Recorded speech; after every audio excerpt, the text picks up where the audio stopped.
Telangana assembly का monsoon इजलास आज से शुरू हो गया। इजलास के आगाज पर पहले कौमी तराना बजाया गया। वजीर आला रेवंत रेड्डी ने आन जहानी बीआरएस के रुकन असम्बली मागंटी गोपीनाथ को ताज़ियत पेश करने के लिए करारदाद पेश की। उन्होंने अपने खिताब में मागंटी गोपीनाथ को अवामी लीडर करार दिया। वजीर आला का कहना था कि तालिब इल्मी के ज़माने से वो अवामी ज़िंदगी से वाबस्ता रहे। उन्होंने एम गोपीनाथ के सियासी सफ़र का अहाता किया। रियासती वजीर सिदर बाबू और दूसरे अरकान असम्बली ने भी आन जहान लीडर को करार पेश किया और उनकी खिदमात की सिताइश की। स्पीकर असम्बली जी प्रसाद कुमार ने ताज़ियती करारदाद को मंजूर किया। अध्यक्ष तमरी अनुमतिతో ఈ సంతాప తీర్మానాన్ని ప్రతిపాదిస్తున్నాను.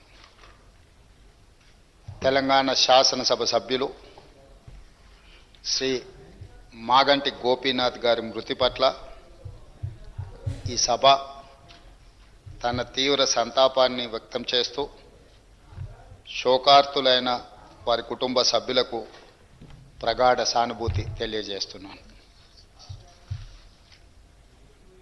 అధ్యక్ష, మనందరికీ దాదాపు ఈ సభలో ఉన్న చాలామంది సభ్యులకు, ముఖ్యంగా హైదరాబాద్ నగరంలో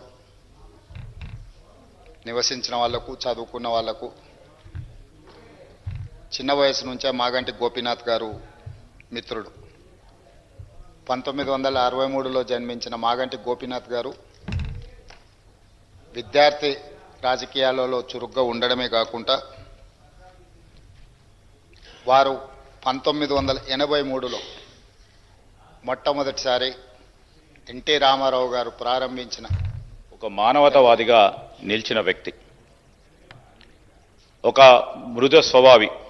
ఆయన వ్యక్తిత్వంలో ప్రతి సందర్భంలో కూడా నిజాయితీ,